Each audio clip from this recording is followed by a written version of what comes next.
Quand Zounana parle, il faut chercher à comprendre dans le fond ce qu'il veut dire. Quand tu ne comprends pas, tu te tais, quand tu es sage, et puis tu te dis, c'est tellement que c'est moi qui n'ai pas compris ce qu'il veut dire, mais il veut dire quelque chose.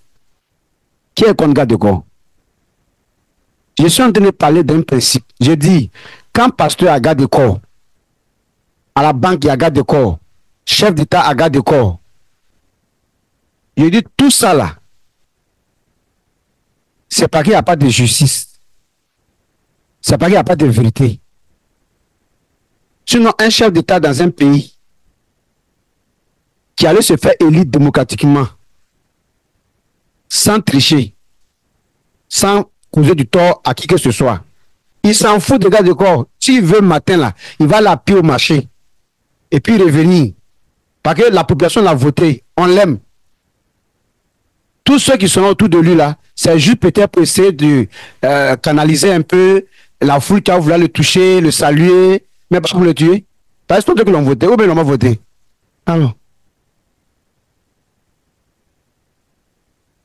Maintenant, ceux qui n'ont pas voté, qui ne sont pas d'accord, qui voulaient plutôt un autre, mais ils n'ont pas remporté la majorité. Hein?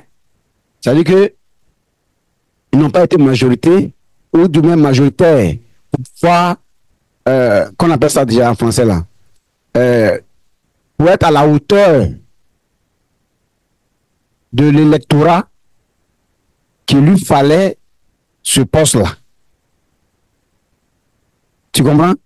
Donc, du coup, comme ils savent qu'il n'a pas triché et que ce sont eux qui n'ont pas été à la hauteur, ils ne sont pas contents, mais ils ne peuvent pas lui faire du mal pour ça.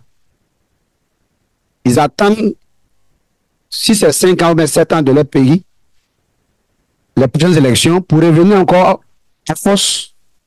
Mais ce n'est pas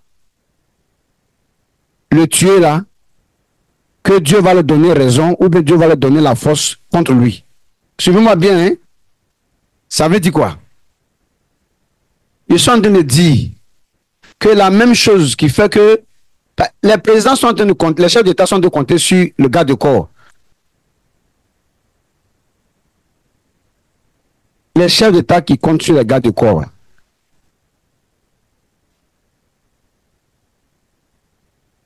C'est pareil pour ceux parmi eux qui comptent sur s'éterniser sur le pouvoir. Qu'est-ce qui donne à certains de vouloir s'éterniser? C'est la façon dont ils viennent au pouvoir là, qui les empêche de se reposer, même quand ils sont fatigués. Parce qu'ils se demandent s'ils descendent pour se reposer là. Est-ce que ça soit vraiment du repos? Est-ce qu'ils vont se reposer dans les maisons ou bien vont se reposer en prison? C'est de ça qu'il s'agit. Donc, souvent, quand les gens veulent leur donner conseil pour dire non, tu es vieux, tu es fatigué, il faut te reposer. Est-ce que lui, mais c'est pas qu'il est fatigué, c'est pas qu'il est vieux. Toi, tu connais son âge plus que lui. C'est quelque chose qui fait que, malgré son âge, il est encore là-bas.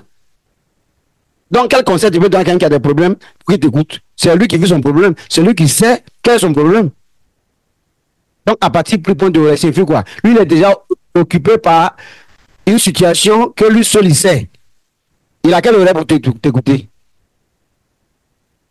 Parlant des gardes de corps toujours. Aux États-Unis, il y a encore des présidents qui ont été tués. 2 plus 1 blessé. Je me trompe, hein? C'est des présidents qui ont été sans garde de corps, quoi. Attends là, on me rencontre quoi là? Je dis, il faut chercher les gardes de vie. Sinon, le garde de corps, lui va faire quoi? Maintenant, ils ont enlevé 2 vies de 2 présidents, de 2 chefs d'État aux États-Unis. Maintenant, on dit non, c'est pas que c'est pas des gardes de vie, c'est pourquoi ils l'ont tué. Maintenant, il reste maintenant, si c'était le corps là, là, ils ne pourront pas. Parce que nous sommes des gardes de corps. Ça, ils ont attrapé l'oreille des trompes là. Et puis, on dit ça, c'est encore que oui. Puis, ils ont chuté là-dessus. Pour dire qui dit mieux. Mais ce que personne ne sait par rapport à Trump, ce que personne ne sait, qui est arrivé à Trump, ce que personne ne sait, c'est que